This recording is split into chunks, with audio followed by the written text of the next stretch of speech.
Which is not a maintenance task for thermal printers. When we talk about thermal printers, we're basically talking about the little guys that make your receipts. Those are the printers, those are thermal printers.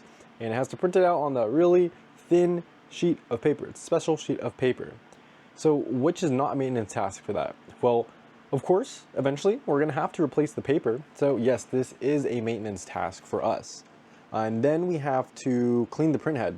Yep, we do have to clean the printhead on these thermal printers because debris and ink will get not ink, sorry, debris and stuff. Mostly debris will get just caught up in there. And that leads us on to the next one, blowing out any debris. So if you've seen those printers before, debris can get stuck in there and it just will mess up prints. It'll possibly break thermal printers. It's just not good for the thermal printer. So make sure you blow out debris and it will help clean the printhead. The last thing is replacing the fuser. There is no fuser in thermal printers. Fusers are for laser printers. So if you want to replace a fuser, go to a laser printer.